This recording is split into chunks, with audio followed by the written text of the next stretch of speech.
Hi, ladies and gentlemen, and welcome to Work with Purpose, a podcast about the Australian Public Service. My name's David Pembroke. Thanks for joining me. I'd like to begin the podcast today by acknowledging the traditional custodians of the land on which we meet, the Ngunnawal people, and pay my respects to their elders past, present and future, and acknowledge the ongoing contribution they make to the life of our city and region. Studio 19 is once again back at IPA ACT's headquarters in the shadows of Parliament House here in the suburb of Barton on what it has to be said is an absolutely sparkling winter's day here in the nation's capital. Today on Work with Purpose, we talk integrity, and specifically integrity in the Australian Public Service. Even at a time when the reputation of the APS is at an all-time high, given the competent and efficient management of the COVID-19 health crisis, there is always a risk that things can go wrong, that public servants can do the wrong thing and act without integrity. Our guests today have responsibility for ensuring that the APS meets the highest possible ethical and professional standards, and that the interests of the Australian citizens are preserved at all times. Angelene Falk is the Information Commissioner and Privacy Commissioner, and her roles take in a number of functions across privacy, freedom of information, and government information management. Over the past decade, Angelene has worked extensively with Australian government agencies across the private sector and internationally addressing regulatory challenges and both the opportunities and challenges that are presented by rapidly evolving technology and potential uses of data. She joins Studio 19 from her office in Sydney. Angelene, welcome to Work with Purpose. Grant Hehir is the Auditor General of Australia, a position which is an independent officer of the Parliament with responsibility for auditing Commonwealth entities and reporting to the Australian Parliament. Prior to his current position, Grant was Auditor General in New South Wales, and prior to that, served as a senior public servant in both the federal and Victorian governments. Grant, welcome to you. And last, but by no means least, is Michael Manthorpe. Michael is the Commonwealth Ombudsman, an independent officer who safeguards the community in its dealings with the Australian government. Michael has had a long and distinguished career in the Australian Public Service, serving in multiple senior roles in the Departments of Education, Employment and Workplace Relations and the Department of Immigration and Border Protection. Michael, welcome to you. Thank you, David. Angelene, I might, if I could, start with you, because one of the features of the changing circumstance brought about by COVID-19 has been the acceleration in the use and adoption of digital technology. What challenges has that raised for you, given your responsibilities for both privacy and data? Well, thank you very much, David. COVID-19 has certainly seen the increased utilisation of both technology and personal information. And my office has been very focused on facilitating and enabling both government and business to prevent and manage COVID-19 and at the same time do that in a way that is protecting personal information, and also to achieve accountability and transparency in reaching those public health goals. And what we've seen very clearly during this time is the community's expectations that both of those aspects are embedded in government's responses to the pandemic. So we've emphasised the criticality of drawing on existing processes that are already in place when responding at pace. For instance, with the COVID Safe app, there was a need to ensure that a privacy impact assessment was undertaken and that there was the ability to assess the privacy risks and to mitigate them. But my office has been engaging right across, if you like, the information life cycle of both the pandemic and COVID-19. So we've been assisting workplaces to understand how to properly handle personal information during this time, and including health information, and then also addressing issues like use of technologies, including the ones that we're using today, and how to best balance security and confidentiality whilst also taking a pragmatic approach to achieving government's goals. So how well have we done? Have we managed privacy appropriately? I think we've got a lot to be very proud of during this time, and that we will be able to look back at this time as a period in our development when there was a real coming together, I think, of governments, of administrators, of regulators, and of the community to achieve a common purpose in terms of public health outcomes. I think the level of transparency that we saw from our chief medical officers and others during this time, giving really incredibly, I think, detailed information to the community in real time, has created a sense of engagement with the community, a notion of transparency, and that has, I think, played out in the way in which personal information has been handled during this. And one example is with the COVID Safe app development and the privacy impact assessment that was undertaken, that government did make a decision to publish that in full, and that again gave the ability to have both criticism and engagement of the broader community. Okay, and we'll come back to, got plenty more questions to come back to you. But Grant, if I might sort of throw the same question to you, how has the COVID-19 pandemic impacted on the work of your team at the Auditor General's? It's impacted upon the processes by which we undertake our work, but not really on the work itself. Our job is to undertake audit activities across the public sector to provide transparency and accountability for government's actions, and that doesn't change because of COVID-19 or the government's response to it. The things that do change are how we undertake the risk assessments in doing our work. The audit work we undertake is all based upon risk assessment of where audit activity would add the most value, and clearly with the government's response and the speed of the government's response, that's had an impact on the risk environment in which government operates.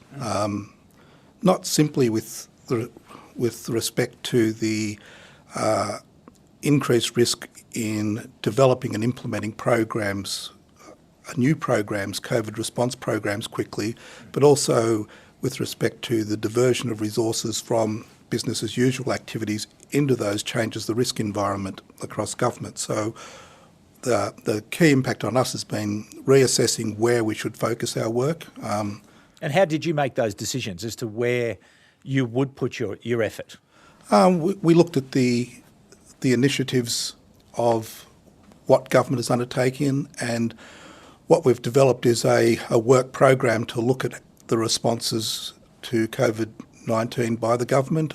We've commenced 4 audits already into government response activities, developed a strategy which goes from looking at how effectively risk was managed in the initial response through to, in the medium term, looking at building up a program to look at the effectiveness of those programs and the overall planning for them going forward. So the impact on us has been to realign some of our work to those areas of government activity which have been directly COVID-19 related, and also reassessing within agencies which have changed their priorities, how they've done that, and looking at where we can develop our program in that respect. We had a conversation last week with Caroline Edwards, the Acting Secretary at the Department of Health, and she made the point about the relaxation of procurement rules, and also this movement to more principles-based decision-making as opposed to, solids following structured processes.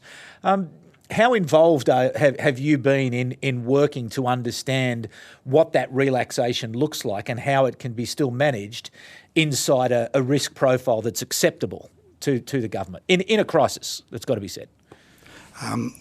We're the auditors of the government, not the people who set the framework. So our role is to look at how those decisions are taken, the reasonableness of the decisions, and whether they are taken within the accountability framework the government operates in. So you can relax procurement rules, but you're still required to operate under the principles of the PGPA Act, which requires accountable authorities to utilise resources appropriately.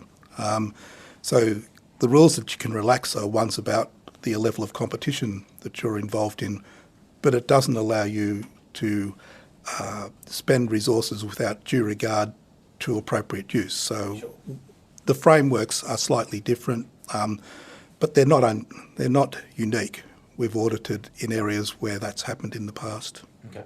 All right. Again, plenty more questions to come back to you, but to Michael, as the Ombudsman, you are really the voice of the citizen. You represent the citizen. How has the COVID-19 pandemic and the government's response been for the citizen, sitting from your position as Ombudsman? Well, it's been a fascinating period for everyone I venture to say the entire world. None of us have seen anything like this in our lifetimes. And as the Ombudsman, you don't have an Ombudsman if you don't have complaints. And sure enough, we get complaints from the citizenry about any number of issues across the entirety of Australian government administration, particularly in those big service delivery areas. And I should add, we're also the ACT Ombudsman, so we get complaints in that space as well. In terms of COVID-19, we've been particularly looking out for, are there complaint types or topics that particularly go to issues associated with COVID-19, and is there anything sensible or useful that we can do about those? Couple of examples. Not surprisingly, we got a number of complaints, not a huge number, I should say, given the numbers of people involved, but we got a number of complaints about delays at Services Australia associated with accessing the job seeker payment.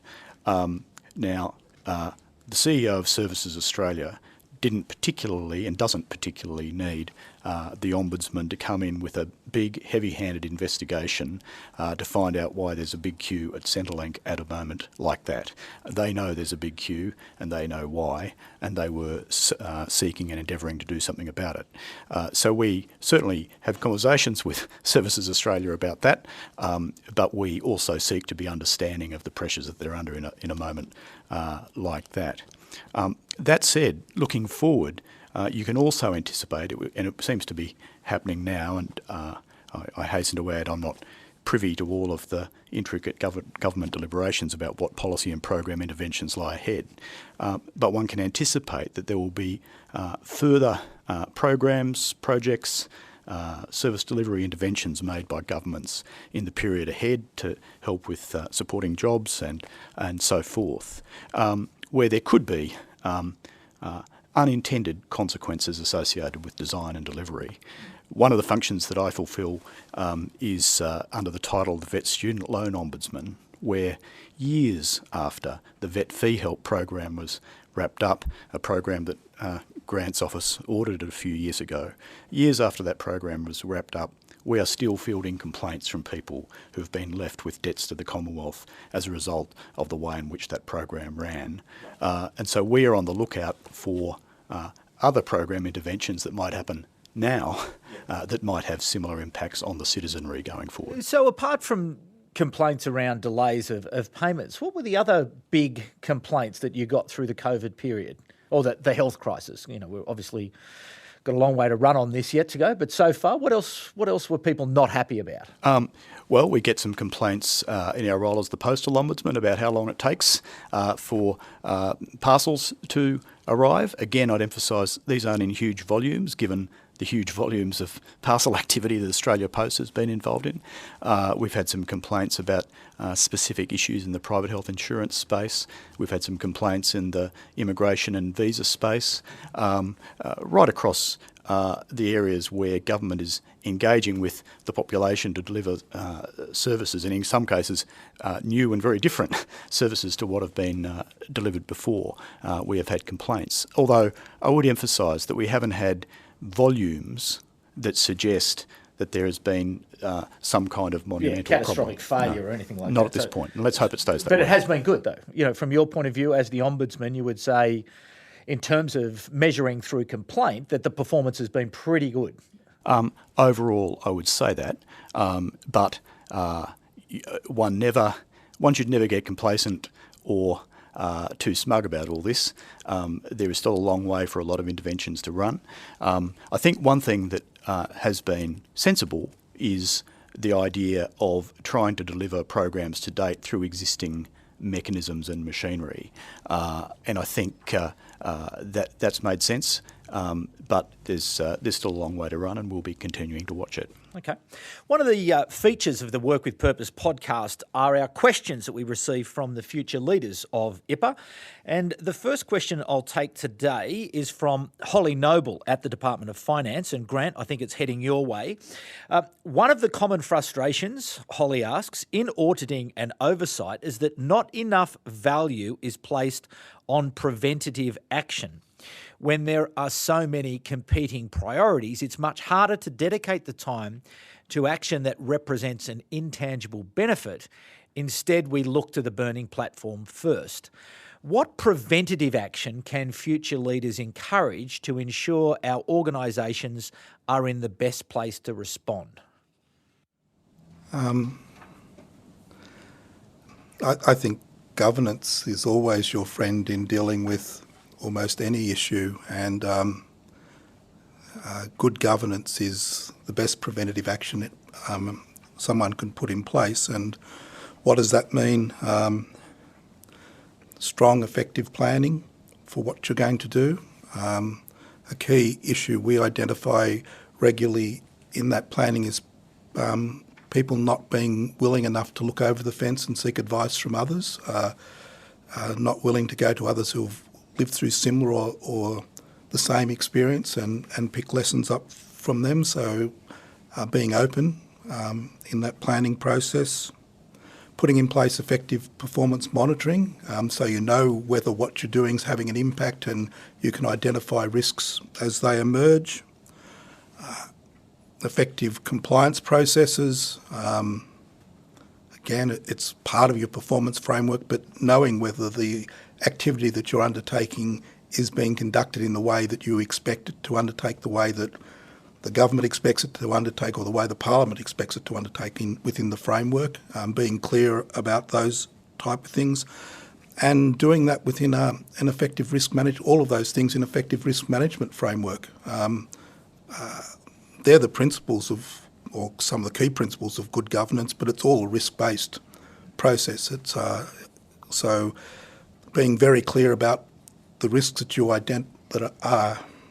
face in implementing, delivering government service, being clear about the mitigation strategies, monitoring those things, that being an active part of your day-to-day operations. The preventative actions, they aren't new. They're the standard areas that we identify in most of our audits where there is where challenges develop through implementation. It's usually through not dealing with the basics. Angelene, to you, what advice would you have to Holly and other future leaders when it comes to taking this preventative action as it relates to privacy and information management?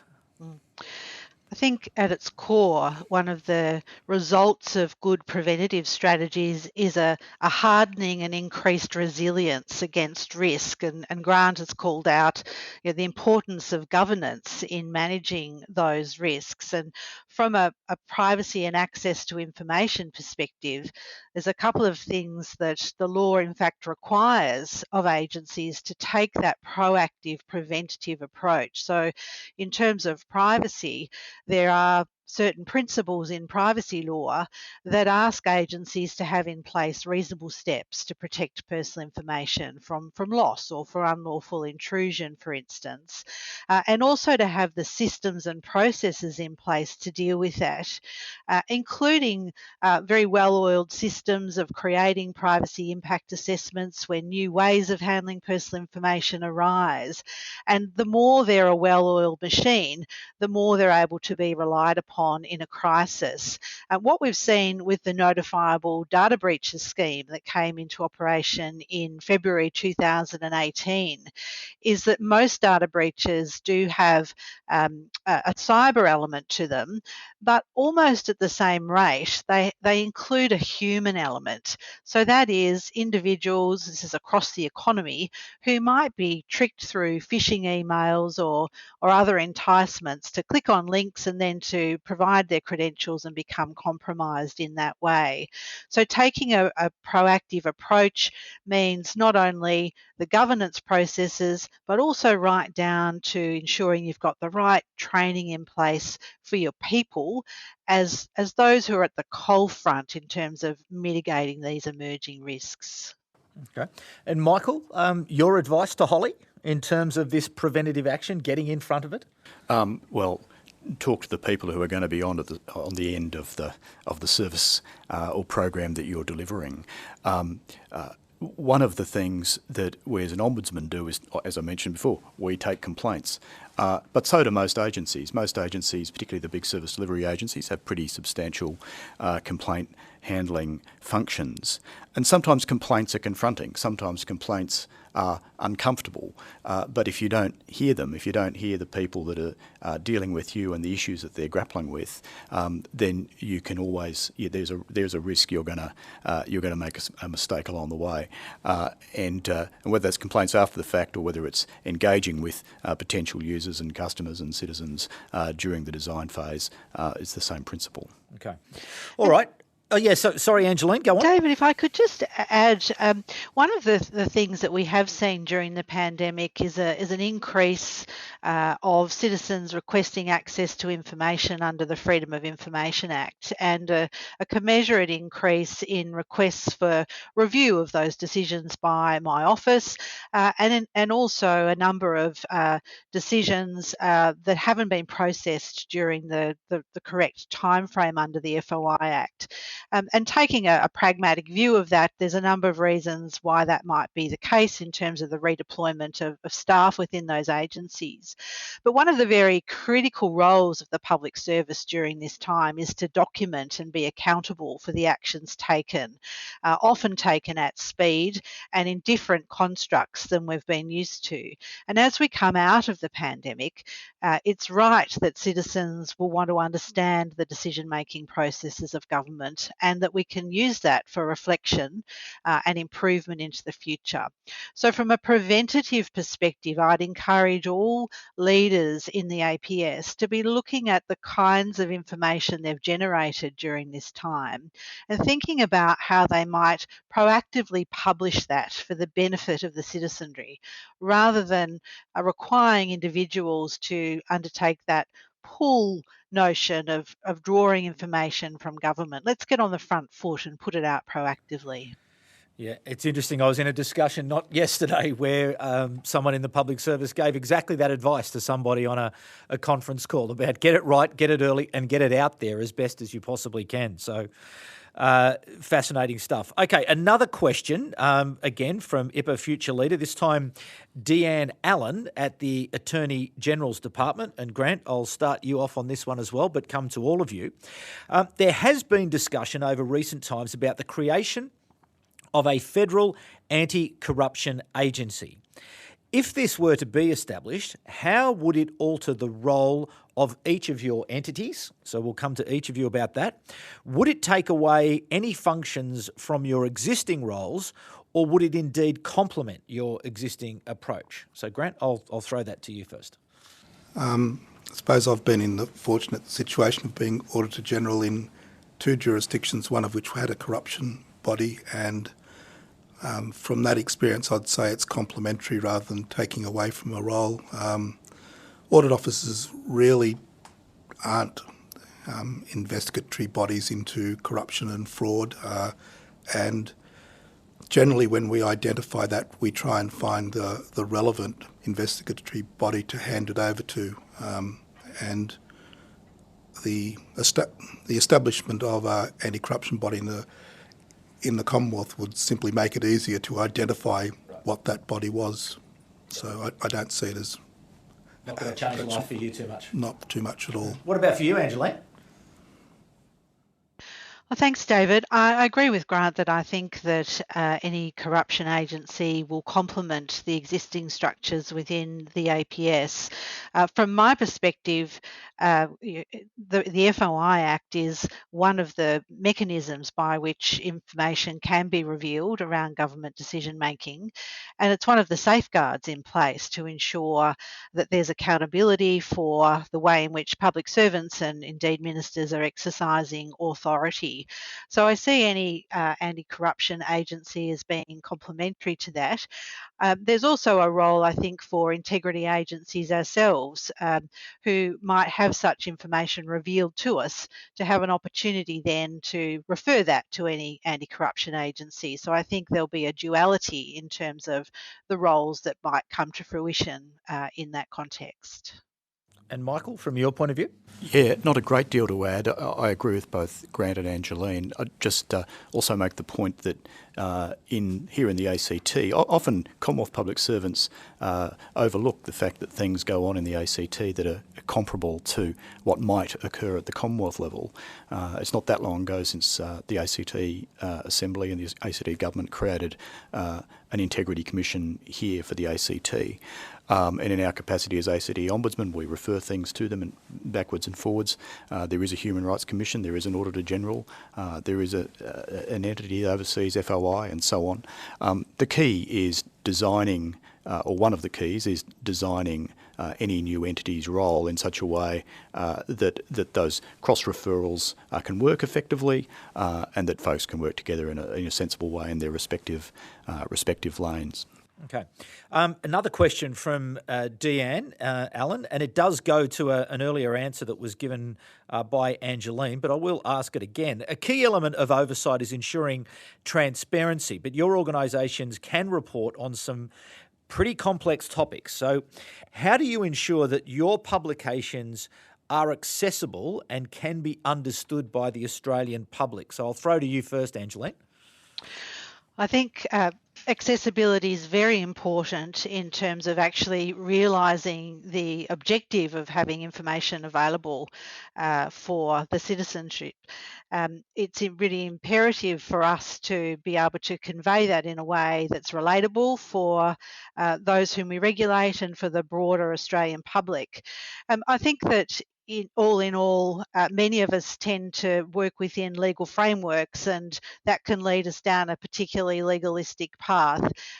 We are doing work within my organisation to make sure that the information that we put out is accessible as possible.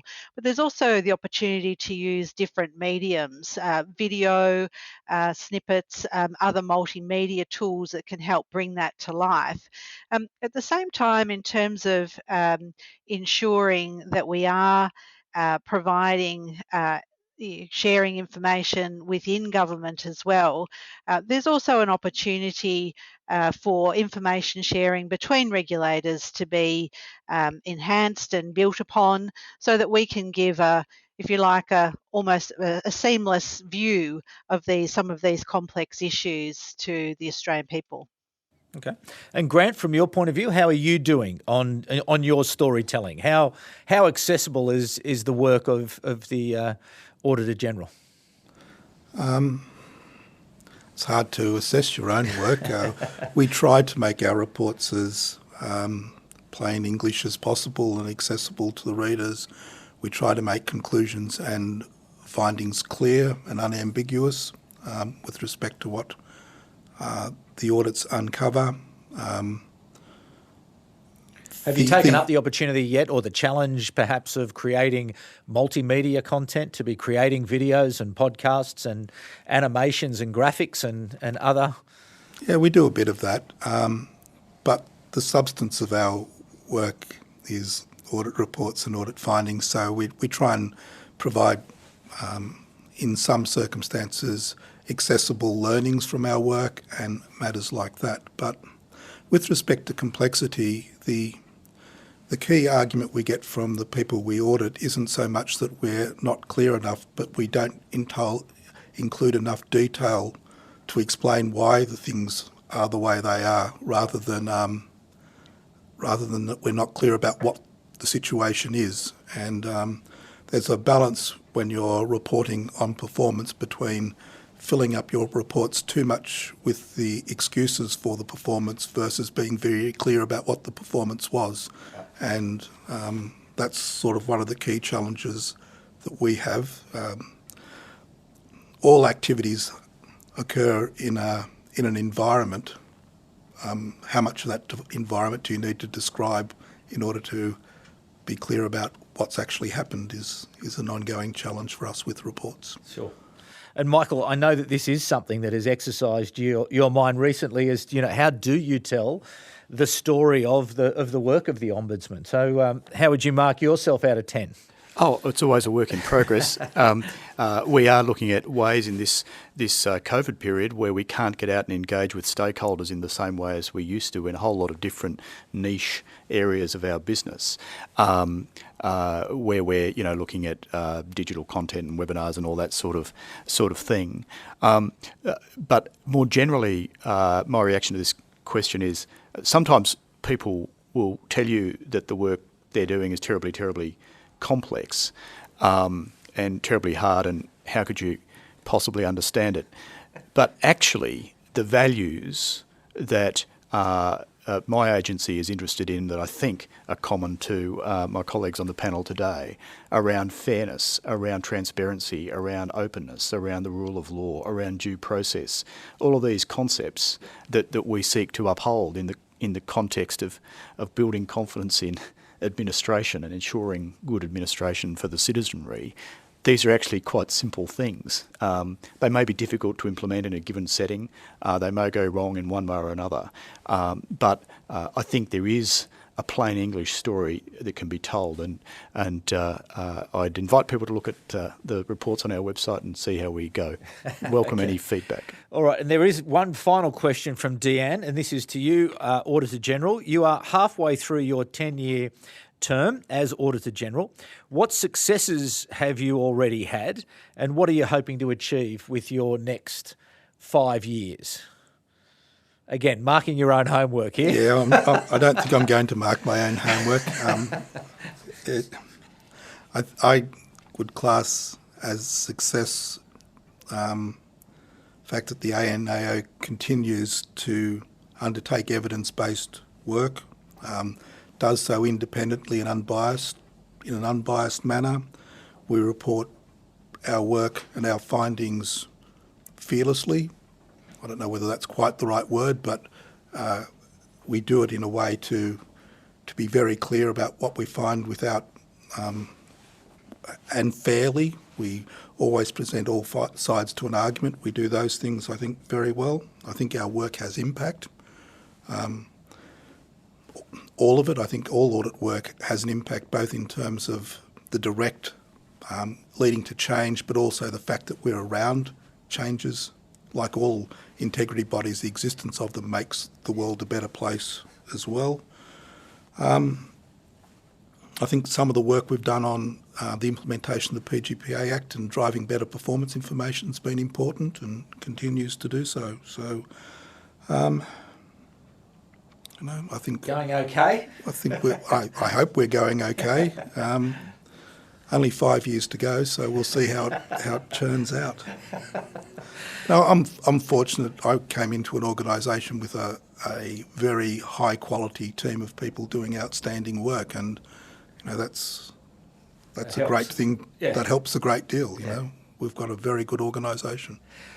Just to wrap it up, and I do want to go round to each of you to give you the opportunity just to reflect on this most recent period as an extraordinary period as a public servant. And perhaps to you, Angelene, first. You've been in the game for quite some time. This has been a remarkable period. Can you reflect on this period as a public servant and how you've undertaken your role and how it made you feel, I suppose, around the important work that you do? It has been a time when the importance of the work of integrity agencies has never been more prominent. From my perspective, it's been a great privilege, also a great responsibility to be leading an organisation at a time when the handling of personal information in particular has been so central to government's response and also to businesses' response. I think what I have taken from this time is our ability to provide tangible outcomes and benefits for individuals when we all are united by a common purpose and the public interest. My organisation's vision is to increase public trust and confidence in the protection of personal information handling and access to government-held information. And I think during this time, we've been able to realise some of the key foundational building blocks that are needed for that. And of course, when individuals have trust and confidence both in government decision making and in the handling of their personal information, that opens up a number of flow-on effects, which are economic in terms of the trust in the digital economy, the increased efficiency that can be gained by using personal information by government for service delivery purposes where there's that trust, and trust in the legitimacy of use of citizens' data for public purposes like health, safety and security measures. So I think it's a time of great learning, a time for us to also hopefully have an opportunity to reflect and to be able to think about how we can bring some of these ways of responding into our future work. Okay, and Michael, to you, a personal reflection. Sure. Well, at the beginning of the crisis, there were massive frontline agencies responding in real time to a obviously very present threat. My agency wasn't one of those. And so you do have a moment where you go, well, what can an ombudsman usefully do at this point in time? But as the weeks and months have gone by, it struck me that the role of an ombudsman and other integrity bodies is just all the more important because, in fact, there are hundreds of thousands of people who've not previously been coming into contact with various kinds of Australian government services. There are all sorts of vulnerable folks in the community dealing with government services and government programs that wasn't the case before. And I think we've got a really important and constructive role to play, both with people in the public, but also with the agencies that we oversee, to help ensure that all that works as well as it possibly can. Sure. And Grant, finally to you, that personal reflection about being a public servant during this time. I think one of the challenges for integrity review agencies like ours is building on what Michael said about what the role is in this type of environment. And the fact is that the role of oversight is just as important or more important when you've got these type of activities going on than at any other time. And then determining how to go about it. And I think one of the things that has impressed me from our role has been the responsiveness of every entity to us in